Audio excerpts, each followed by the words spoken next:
What up, what up? Thanks for watching The Sweat. We are here, you are there. We go by the name of Emerson and Jessie. Just a couple toddlers with jobs, some people would say. But we have adults here to help, real-life fantasy experts. We were going to go quad box, but now I hear we're going tri-box. Because? Jeff's MIA. Reed Fowler, Gary and Thorne, both from DK Live, plus the Action Network's Ian Hartitz.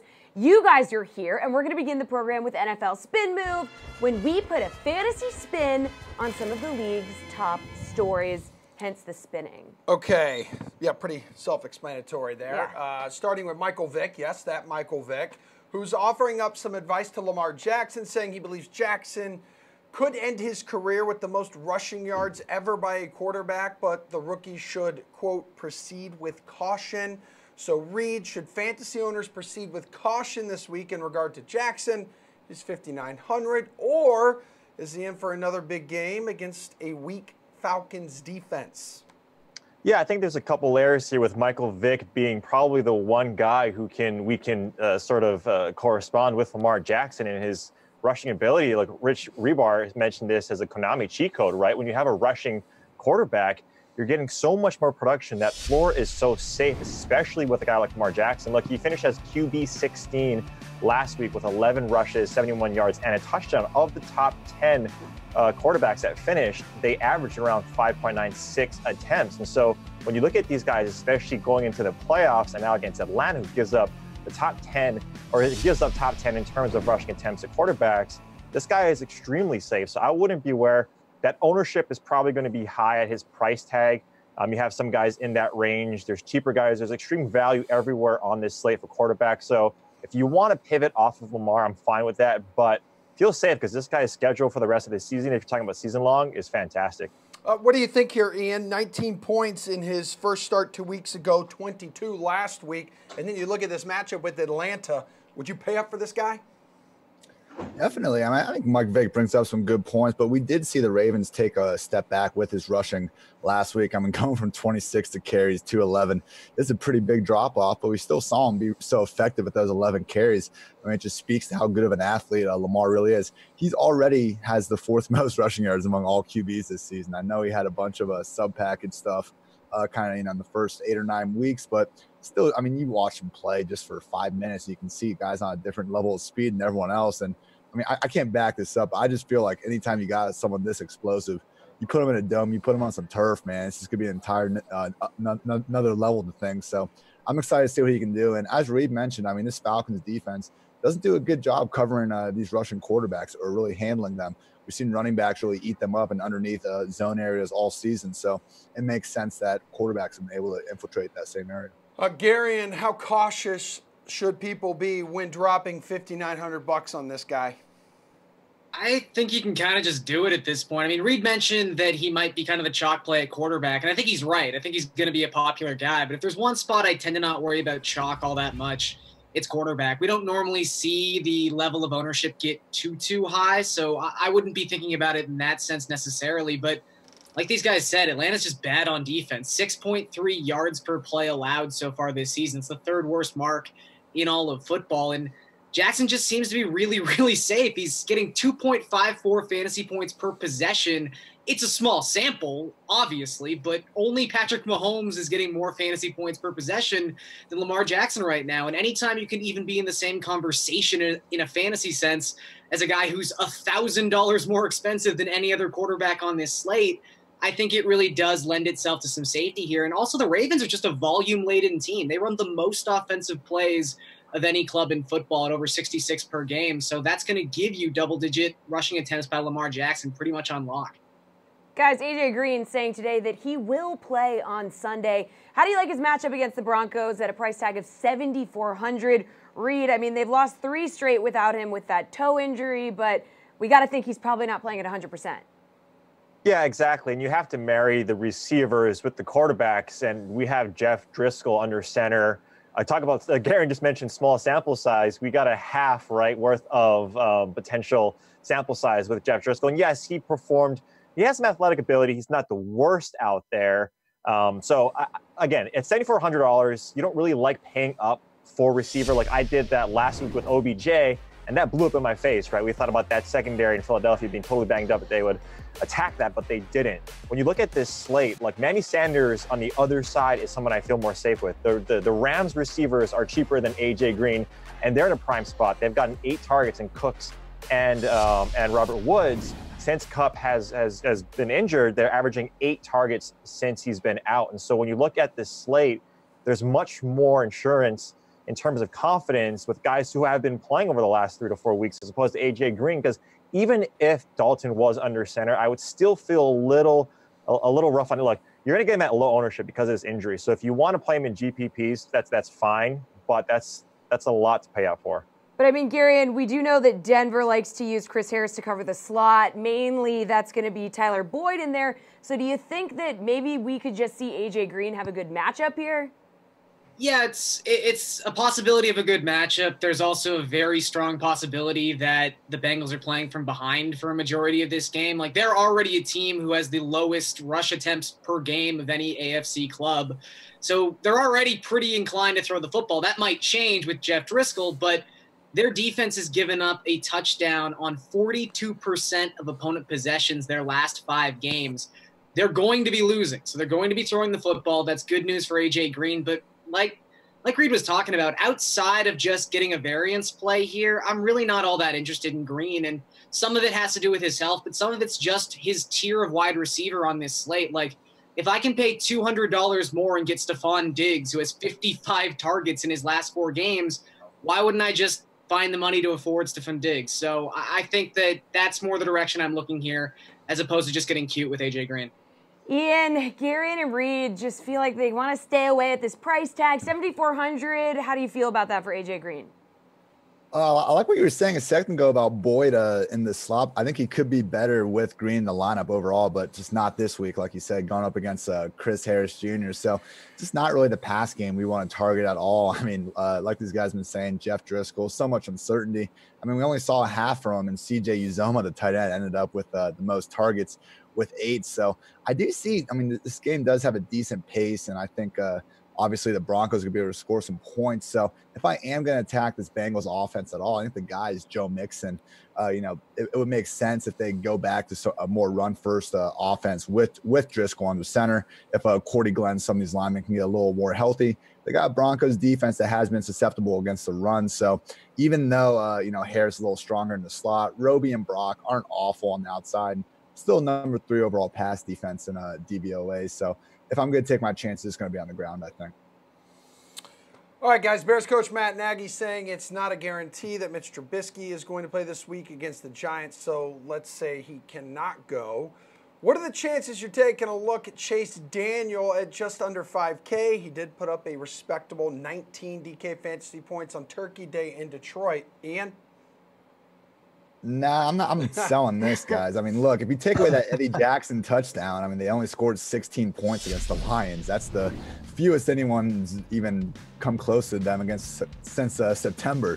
So not exactly the most pristine performance from Daniel, even if he racked up 19 fantasy points.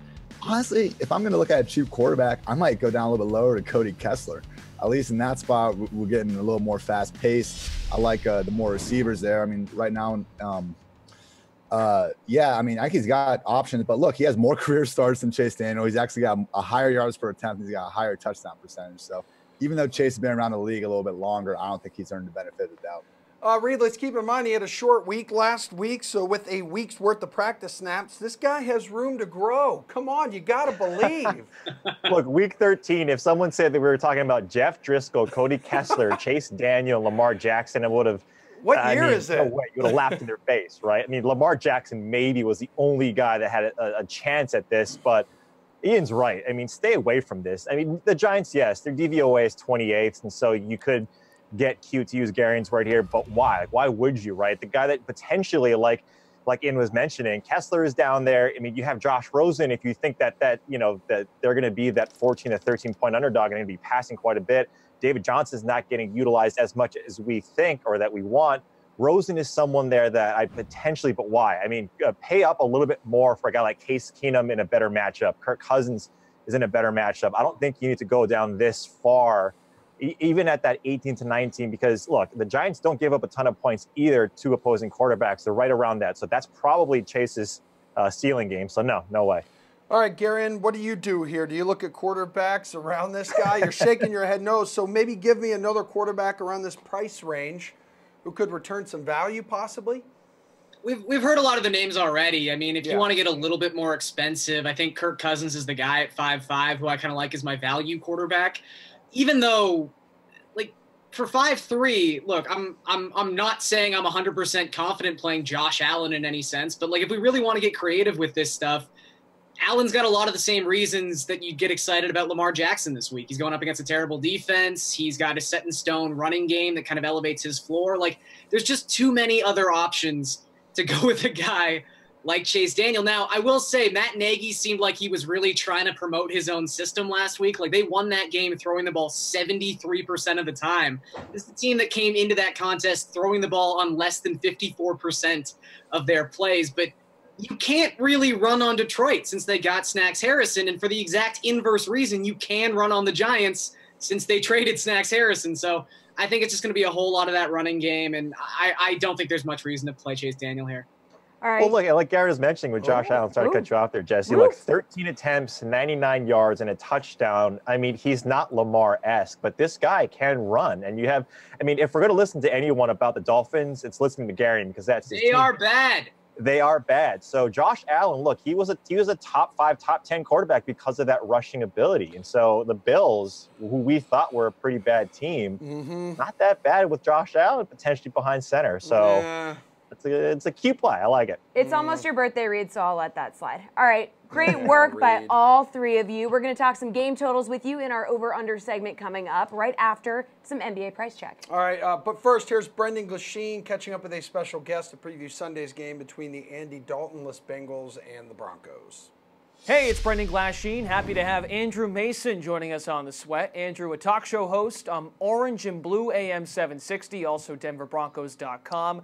Catch him from 10 a.m. to 1 p.m. Mountain Time, 12 to 3 Eastern. Andrew's on Twitter at MaceDenver. So you're all over this Broncos team. Huge win this past Sunday at home against the Steelers.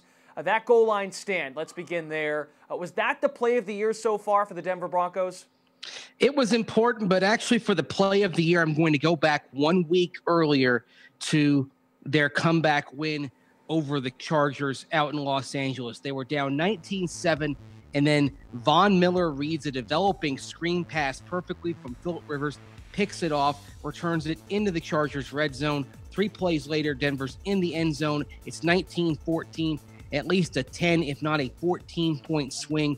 Broncos end up getting the comeback. So as big as the goal line stand was, I look back at that moment the week before when the Broncos looked like they were potentially one play away from having their season pretty much done, and now they're very much alive. Sure, it gave them momentum against the Steelers. After the game, Von Miller channeled his inner Bill Belichick. We're on to Cincinnati, but thanks to the win, that becomes a huge game this week. 2 5-6 teams battling for wild card positioning.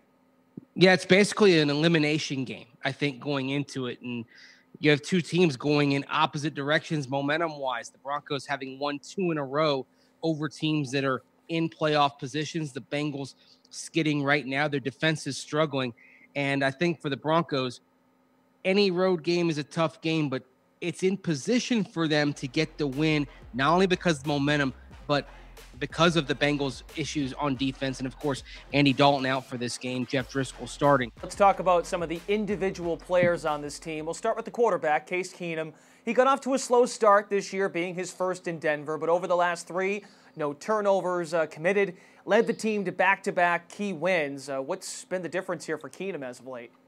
Well, no turnovers, and also they're running a lot more play action than they did earlier in the season. And Keenum was one of the league's best play action quarterbacks last year with the Vikings, and the Broncos seem to get away from that early. They've gotten back to that over the last 3 games, including that narrow loss to Houston, and that has helped him become more settled. I think it's a big part of the reason why he has no giveaways in the last 3 games. Case Keenum being mistake-free Case, getting back to being, as we say on our air, Minnesota Case. That's been the difference. Keenum may not be having a great fantasy year, but he certainly has helped Emmanuel Sanders to a fantasy resurgence. 92 targets already, still a lot of time left. And that volume doesn't seem to be slowing down. No, and if anything, it might even go up a little bit now with the season-ending injury to Jeff Hireman. I think Emmanuel Sanders' targets will only go up over the next few games. And while Courtland Sutton's having a good rookie season, the timing between Keenum and Emmanuel Sanders is what separates that combo from the other quarterback-receiver combos for the Broncos so far. They've been on the same page going back to OTAs, and it's resulted in some not only big plays, but also a high volume of plays throughout the game. I think Sanders is going to be a good fantasy play the rest of the way. Hold your thoughts on Sutton. We're going to get to him in a little bit. How big of an impact has Phillip Lindsay made in the running game? Can we say now that he can be considered a bell cow back for the Broncos? Certainly seems that way. They're starting him now and relieving him with Royce Freeman. Now, I don't ever think you're going to look up and see Phillip Lindsay with 30 touches in a game. That's not something they seem to want to do. They want to kind of monitor his reps, make sure he's sharing the load with somebody else. But the Broncos are going to him in the higher leverage situations. I think he's certainly worth the start going forward. When Demaryius Thomas was traded, fantasy pundits expected a huge boost in usage for Courtland Sutton. We just talked about him a moment ago. We haven't really seen that yet. Do you see a breakout game for him on the horizon? Potentially, and it could come this game against this battered Cincinnati defense. Sutton right now, a good game for him is, say, 3 catches for 48 to 62 yards. The kind of per catch average that shows some explosive plays in there. That's what they're looking for him right now. Andrew Mason, listen to him on Orange and Blue 760 in Denver. He's working hard on DenverBroncos.com as well. He's on Twitter at Mace Denver. Thanks a lot, Andrew. No problem. Take care, guys. You know something that I really struggle with, one of the many things, to be honest with you. What is that?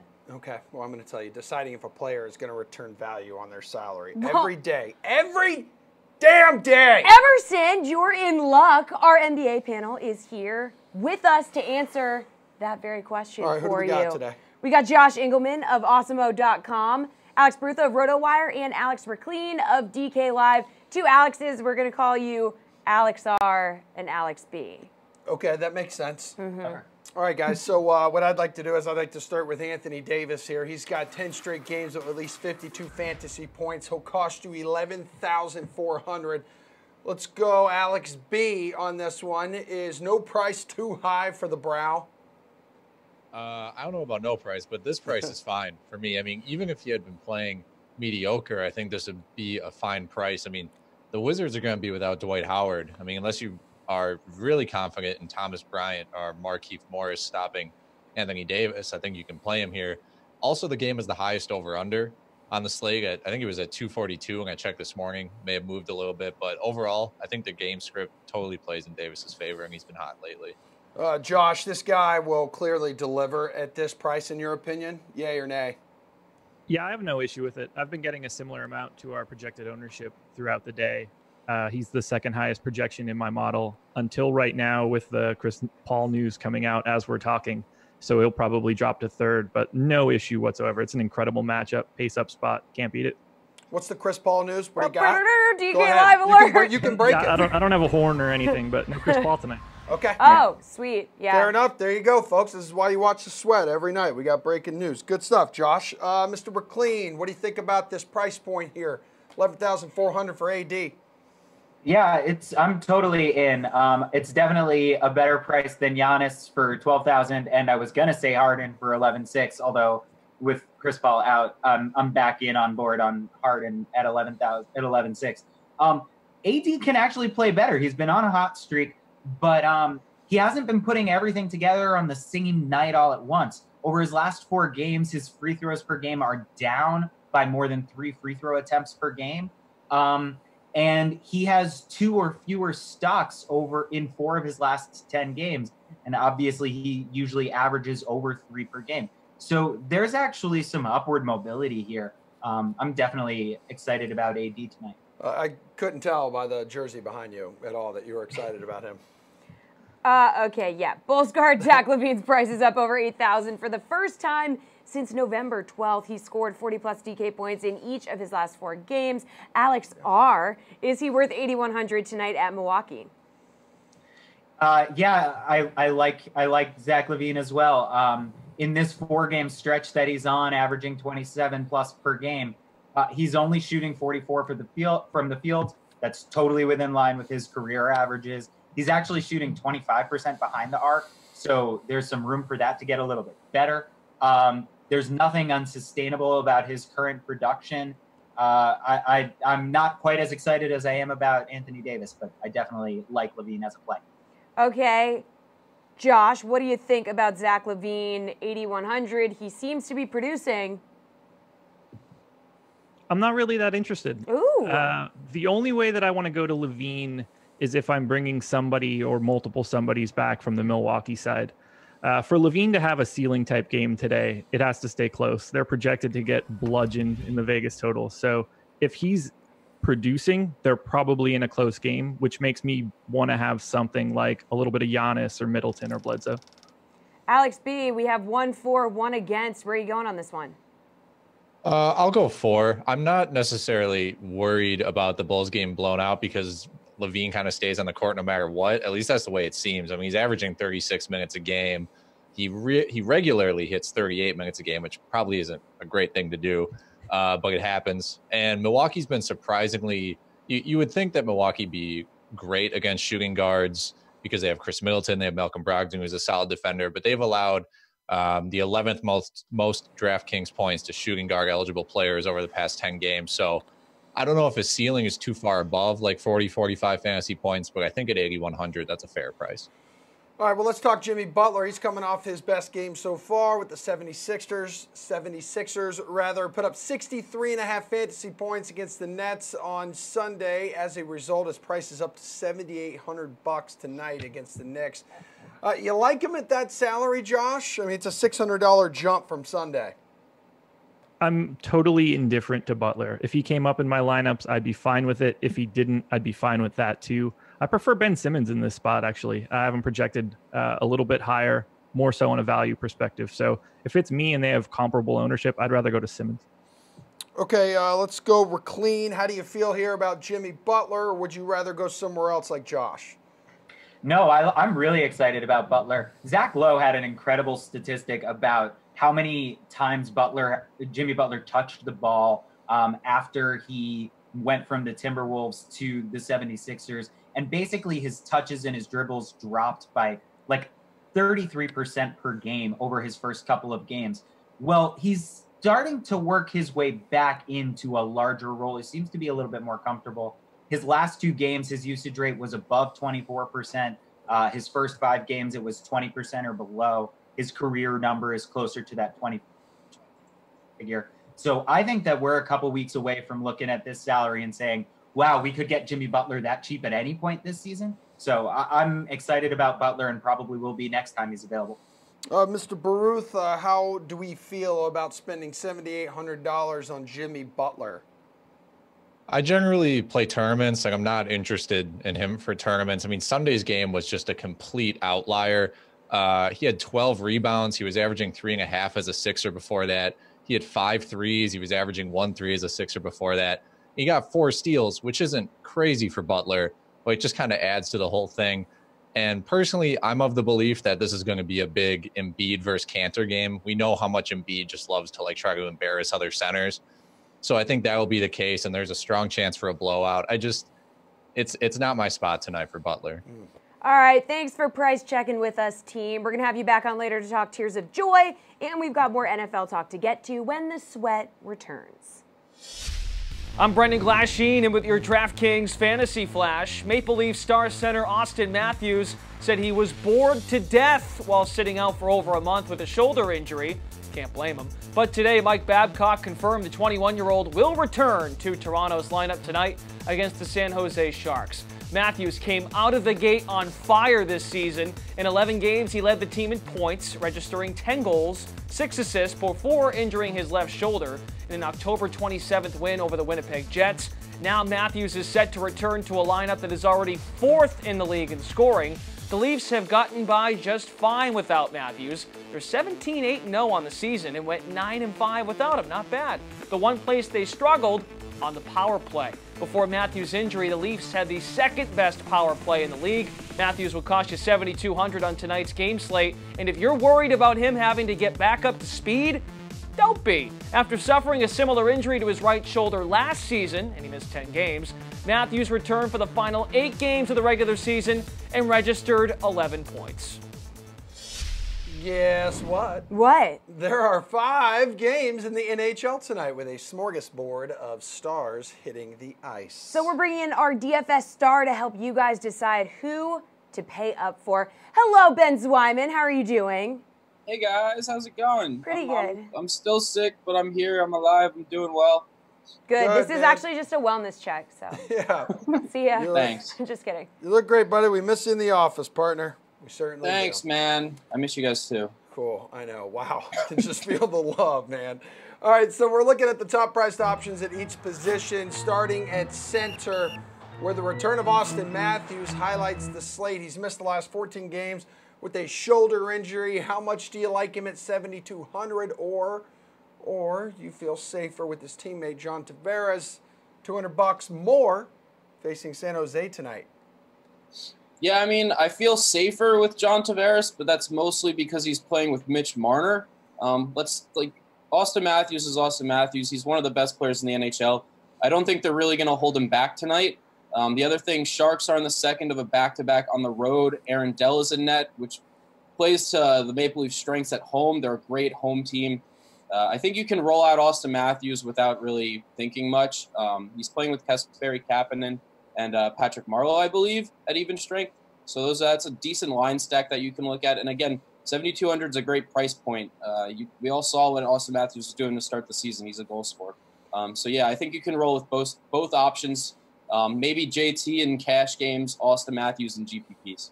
All right, the highest priced winger is Mike Hoffman. He's netted goals in back-to-back games and will cost you $7,300 against Anaheim, or red-hot Avalanche star Mikko Rantanen, who has at least 2 points in 5 straight games. You're counting. And has a $6,800 price tag facing the Penguins. So who's the guy that you're rostering?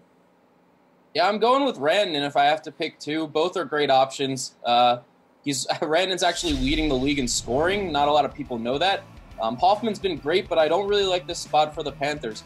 Vegas doesn't either. That line on the implied total for Panthers-Ducks has gone down a lot since this afternoon, which is a little bit of a red flag. I kind of like the Ducks to respond. They coming off a big win against the Lightning last night. Rantanen's playing with Nathan McKinnon and Mike Hoffman isn't. McKinnon's probably the best player in the NHL right now. The Penguins are starting Tristan Jarry, which again is a pretty good spot for the Avalanche at home. Both teams are on the second of a back-to-back, but I give the Avalanche a bit of an edge at home. Again, Rantanen's been great, and his price is down. Give me him. Let's go to the Bros of the blue line. As we mentioned, it's the Sharks visiting Toronto this evening, so take your pick. San Jose's Brent Burns, 6,200, or Morgan Riley of the Leafs for $6,000. I believe Riley's averaging more fantasy points per outing. Go ahead, Benjamin. No, yeah, I don't really like Burns. His price is down this season. Last season, he was usually up in that 67 to 7,000 range pretty much every night. He's not the same high-volume shooter since they acquired Erik Karlsson from the Senators this offseason. I'm not really liking the Sharks on the road. Again, the Maple Leafs don't really allow a lot of goals at home. They're a very good home team. Morgan Riley's been great. We already talked about Auston Matthews. When Auston Matthews was going nuts early on in the season, Morgan Riley was right there with him. You know, Norris Trophy candidate, clearly. His price is down. He's on the power play. Give me Morgan Riley. All right, in net, it's 2 guys that got a bump in salary for this slate. You got the Flames' David Riddick up to $8,000 as Calgary hosts Dallas, or you could go with Florida's James Reimer at $7,900, taking on the Ducks. So who are you going to go with, Ben? Yeah, I already mentioned I don't really like the Panthers too much tonight. I think the Ducks could actually sneak into Florida and get a win. So I'm going with Rittich. He's been great lately. He's been great at home. The Flames have been great at home. They're not allowing a lot of goals at home. The Stars, on the other hand, are one of the worst offenses on the road, and they're starting a guy named Landon Bowe. It's his first career NHL start. So again, you're looking for a win. If you're paying up that much, you need to get the win. I think the Flames get the win tonight. Again, Riddich's numbers have been really good. If he actually qualifies this season, I think he could end up being a sneaky dark horse Vezina candidate. So yeah, I'm looking at Riddich tonight. All right, Benny with the good hair. Who's your lock play of the night, also known as slate approved pick? Ooh, that's a tough one. I didn't really have one. I'll go with Mitch Marner. Okay. He was fantastic against the Bruins the other night. 6,900. He's skating on the first power play that just got Auston Matthews back. I don't really think you can get much better than Mitch tonight. So give me my boy. Good. I All like right. it. You were prepared. Thanks, Ben. We know you've been battling the swine flu, so best of luck. Oh, it's been tough. Yeah, on that I road passed to it on recovery. to Jay, too. I think he's got the swine flu Yeah, now. he Yep, does. way to give your roommate the swine flu. And it might be spreading to the entire DK office, so this is just to let everybody know that you were patient Yep, zero. we So will thanks be for sick that. tomorrow. Yeah, all right. Now we're going to talk NFL Week 13 game totals, but actually not right now. It's going to be when the sweat returns. Time for your DraftKings Fantasy Flash. I'm Brendan Glasheen. No need for sources or reports, people. A.J. Green told everyone himself he expects to play this Sunday versus the Broncos. Green also said it won't take long to develop chemistry with new starting quarterback Jeff Driscoll. He added, quote, "Just put the ball somewhere, I'll get it," end quote. At $7,400, his Week 13 salary ranks 9th on the Sunday main slate of wide receivers.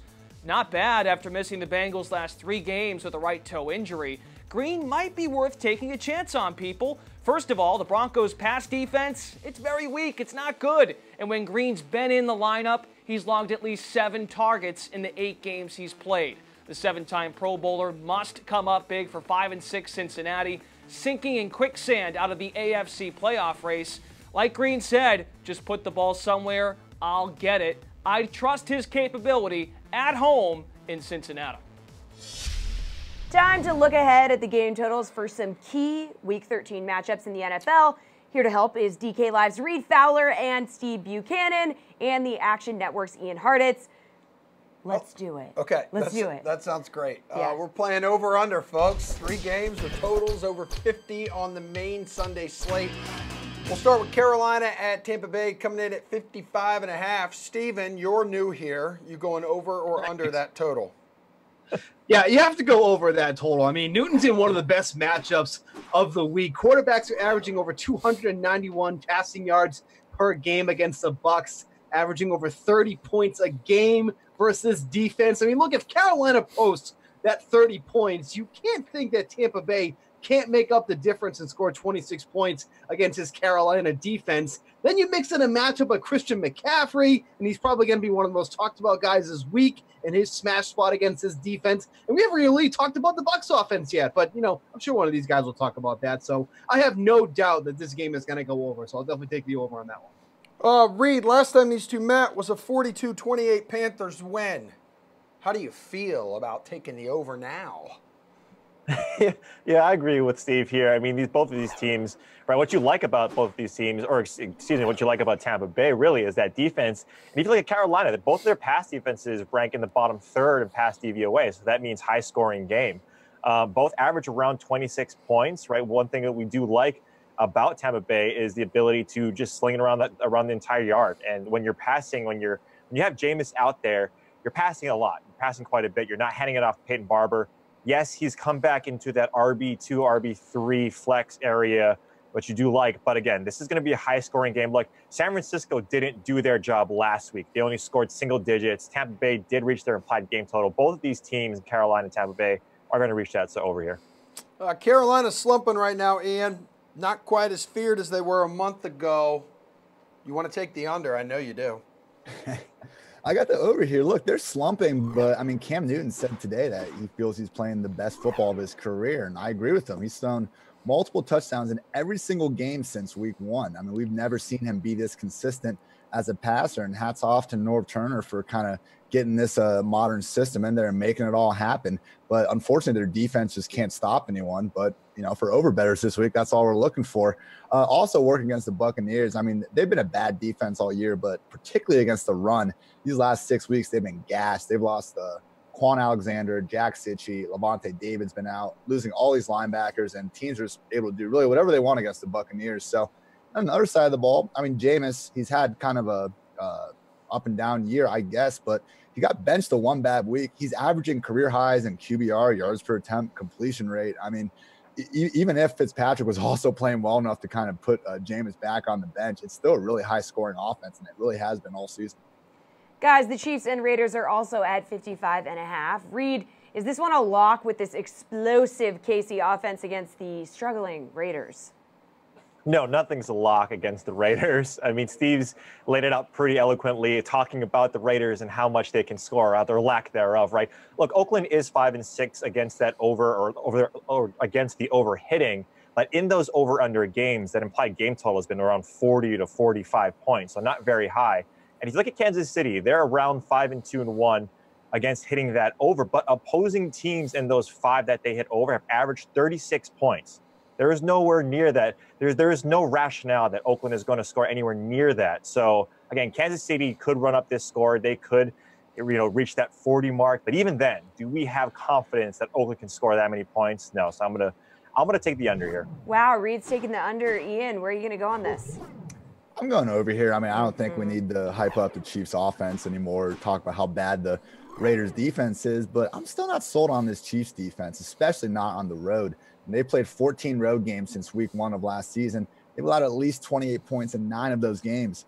I'm not saying the Raiders are going to go for 28 or 30 plus, but I think it's reasonable to see them get a couple scores, get maybe in the low 20s.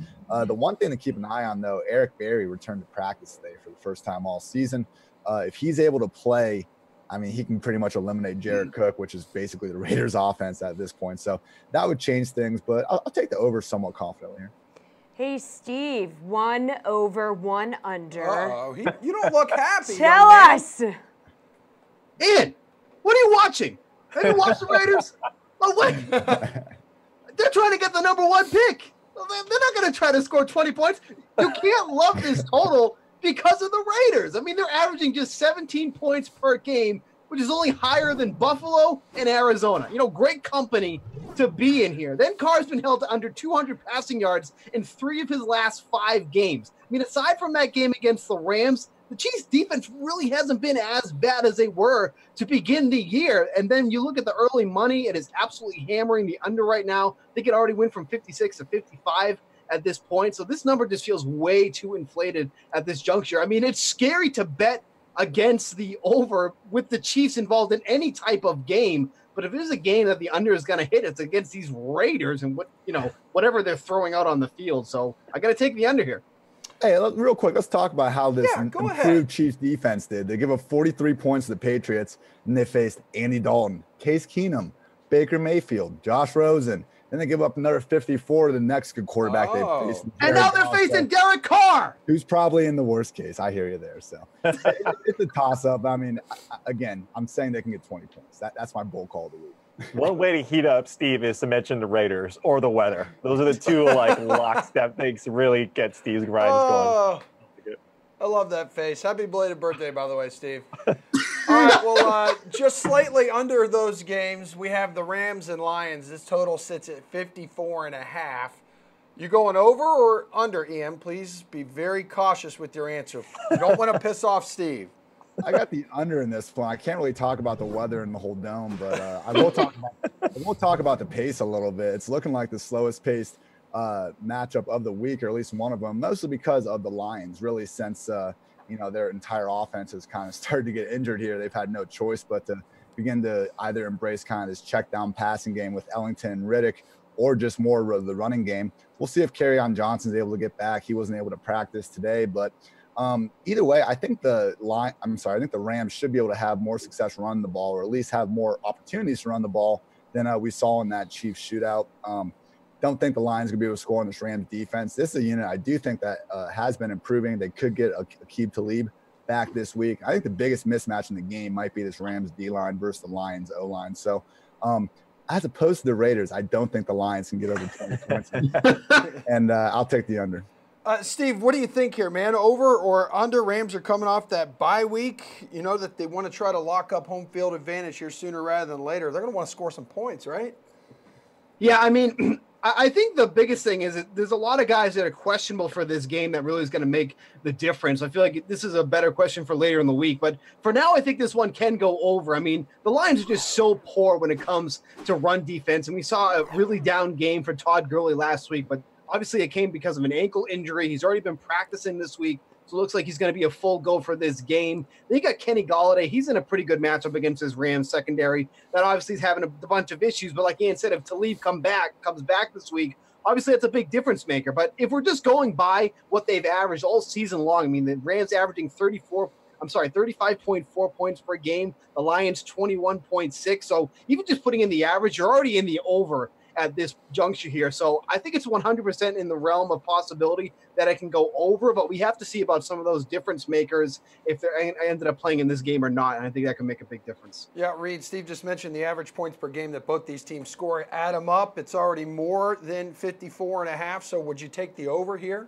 Does that convince you? No, I'm going to agree with Ian here. I'm going to take the under. And the reason why is that pace of play that Ian mentioned. Look, starting out, right, the Lions are one of the slowest teams in the first half as opposed to the Rams. And obviously, if you want to have any sort of chance against the Rams, you're going to have to play speed up. And look, with all these injuries that the Lions have faced, 4 of their last 5 games, they've hit the under. And those implied game totals have been in the 40s. I think they're really missing Golden Tate. Obviously, they're missing Kerryon Johnson.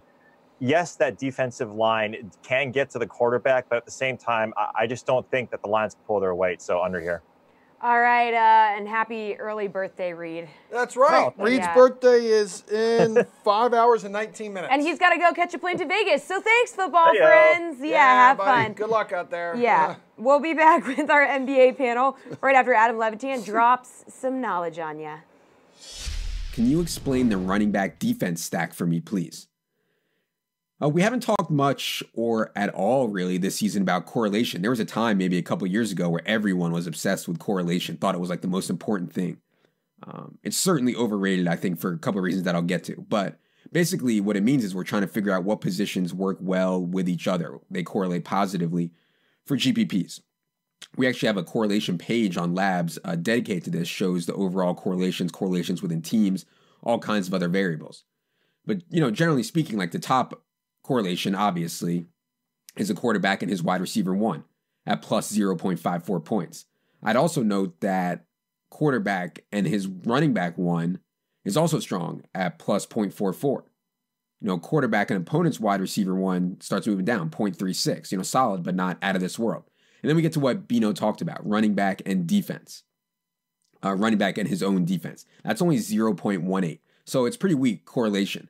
But basically, the idea is if a defense plays really well, if it dominates, if it forces turnovers, if it gets sacks, gets a lead, then there are more overall attempts, more red zone attempts for a running back. And I think this applies more to guys like Adrian Peterson, to guys like Nick Chubb, to guys who aren't necessarily big-time pass catchers, who have people behind them like Chris Thompson, like Duke Johnson, who would play in the event their defense plays poorly. I think one thing to note on correlation for GPPs is the idea of working backwards. As I've mentioned on previous podcasts, if you're playing GPPs optimally, you have to be trying to get first place.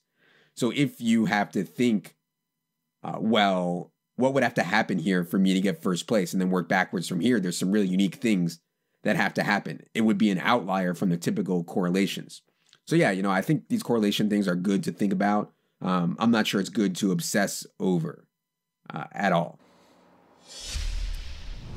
All right, it's good to be back on your computer or smartphone or whatever you're watching on these days, and it's fantastic to have our NBA panel back as well. Hello, Josh Engelman of Awesemo.com, Alex Brutha of RotoWire, and Alex Racklin of DK Live. Guys, before we get to tears of joy, is there any late-breaking lineup or injury news you have your eye on leading up to lock tonight? We'll start with you, Josh, because you've just been breaking news on the network. Yeah. Here we have a big trade, too, that just went down. No huh? big one. Yeah, Kyle Korver to Utah for Alec Burks should really be setting everybody on fire at this point. Wow, huge. Yeah, big stuff there. No, I don't have my eye on anything else now. The news seems to be out, unless anybody's really interested in Tim Frazier starting for the Pels today. I think we're good. Alex B., anything to add? I mean, it doesn't seem like Aaron Gordon is going to play. I think he's still technically questionable or doubtful. I mean, that opens up, you could go real cheap, Jonathan Isaac, maybe lean on Evan Fournier because they don't have too many other offensive options. So that's about the last thing I'm looking for. Alex R. Yeah, I was going to mention Gordon. Terrence Ross becomes someone who I would consider, assuming Gordon is out. The Jeremy Lin absence has me a little intrigued about DeAndre Bembry, but I can't imagine I'll actually pull the trigger and put him in my lineup, but I'll think about it. All right, boys, let's hit on the bottom dwelling levels of tonight's tiers contest. Barutha, who's your pick in tier 5?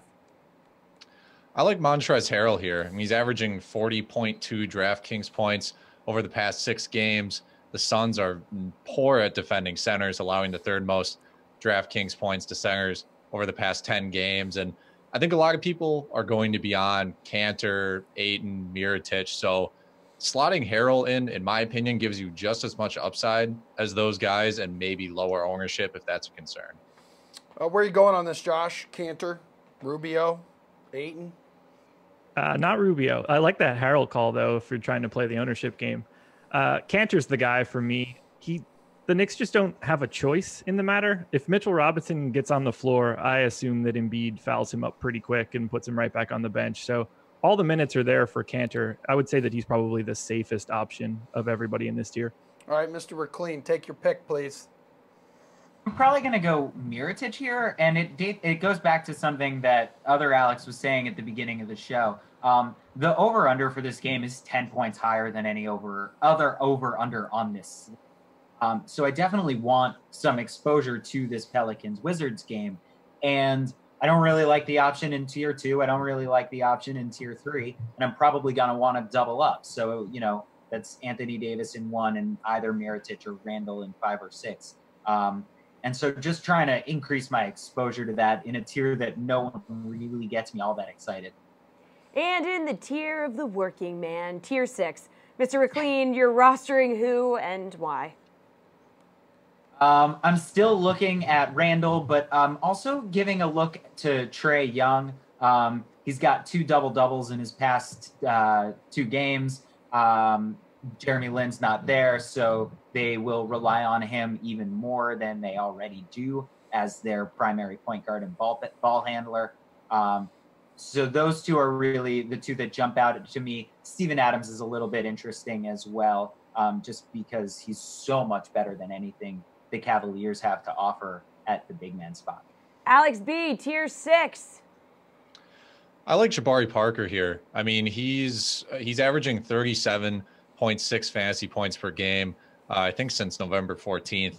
And this is kind of the Jabari that we would think we would see. I mean, it feels like forever ago, but 2 years ago on the Bucks, he was averaging 20 points a game on 49% shooting. I mean, he can do this.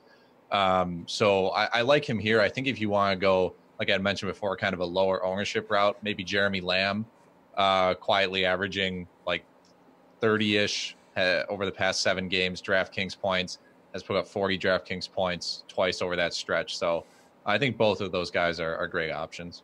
Josh, we got options. Who are you going with?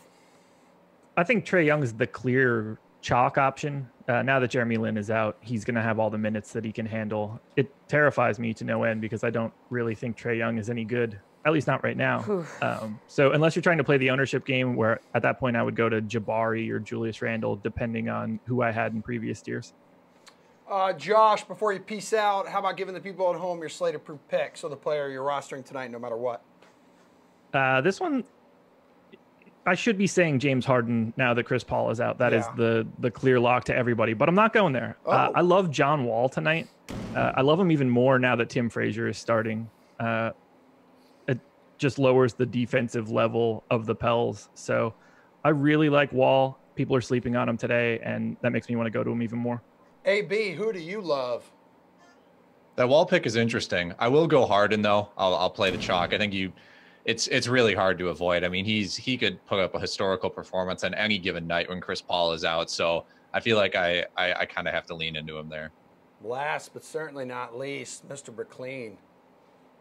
I go with Clint Capella. He just has owned DeAndre Jordan recently. In the last 2 years when they've played, Capella is averaging 18.3 points and 12.7 rebounds. the Paul thing, they might need him to score even more, but he's just been so much better than DeAndre Jordan every time they've played that I'm really interested in that matchup. All right, thanks for the help, guys. We've got one more block of the show to go, and we got some chalk talk with the NFL guys right after this. I'm Brendan Glasheen, in with your DraftKings Fantasy Flash. With Joe Flacco not expected to practice this week, Lamar Jackson in line for his third straight start, and the rookie in a great spot. The former Heisman winner, $5,900, eighth highest among quarterbacks on Sunday's main slate. For his matchup against a wretched Atlanta defense, the Falcons have not only allowed the second most DraftKings fantasy points to QBs this season, but also the second most to running backs. In wins over the Bengals and Raiders, Jackson produced 190 rushing yards, the most by a signal caller in his first 2 NFL starts. The Ravens altogether ran for 500-plus yards over those victories, the most in a 2-week span by a team during this NFL season. So, yeah, the Louisville product can exploit Atlanta's crappy secondary through the air and chop it up through the poor front 7 on the ground. While his ownership is likely high, Jackson can exceed expectations fantasy-wise and deliver for playoff hopeful Baltimore. If you just can't wait for this show to end, congratulations, you're almost there. But if you're back for more Garion and Steve and now Jeff, well, this one is for you. Jeff, we found you. I want the show to end. I've been sitting here with crappy internet connection. Haven't talked to anyone in an hour. Let's go. Oh, Jeff is ready. All right, Jeff. That is a scary, lonely place. Yeah. We'll let you start, Jeff, so that you can talk to real people. So it's the NFL Chalk Report here, which players are starting to look like the chalk plays at each position this week. Jeff, let's start at quarterback, buddy. Look, I'm going Lamar Jackson. I think everyone's going to get maybe psych themselves out over Cam Newton's going to be too chalky. Jameis Winston, I think that's the game people are going to be targeting. But I think Lamar Jackson's going to garner a ton of ownership, too, against Atlanta. And I think the rushing upside is just going to be too tempting for people to pass on. I'm not necessarily looking at him as a must-play, but for GPPs, the upside's obviously there. I definitely think he'll crack the top 3 chalkiest QBs this week. Top 3 for show. Garion, who you going with? He's expensive, but I don't think it's going to matter. I still think people are going to want to play Patrick Mahomes this week. It's the magic of Oakland. I mean, people want to use Patrick Mahomes. They want to pick on Oakland, and I get it. I mean, we're talking about a quarterback who's got a quarterback rating above 140 from a clean pocket going up against a team that has the least amount of quarterback pressures so far this season. So, I don't know, maybe make him 8,000 next time this matchup happens, and we'll kind of see if that makes any difference. But I still think people are going to want to use Mahomes this week. Steve, who do you think people are going to want to use this week? Yeah, it's going to be Newton. I mean, the Panthers have a 26.5 team total against one of the worst defenses in the league. He's the second most expensive quarterback on the slate, but he's still $1,000 less than Mahomes. And then Newton has been really good on the road, too, as well, averaging 25.2 DK fantasy points in 5 games, averaging 285 passing yards. He and who you're going to pair him with is definitely going to be one of the chalk stacks of the week. So we'll talk about that guy in just a second. Yeah, Steve, the chalk at running back is who? Yeah, it's got to be Christian McCaffrey. I mean, 8,800 versus the Buccaneers. I mean, he sees a $900 increase from last week, but I'm sure that has to do with his 52.7 DK fantasy point performance against the Seahawks last week. This is someone who's averaging 13 carries, 6 targets a game. I mean, he's just getting a ridiculous amount of workload at this point. And then the Bucs have just been absolutely shredded on the ground over the past 2 weeks. Against the Giants and the 49ers, they allowed 292 rushing yards with 2 touchdowns scored. Now you're going to throw McCaffrey into that mix? Good luck. Jeff, Carlos Hyde, really? Yeah, Carlos Hyde.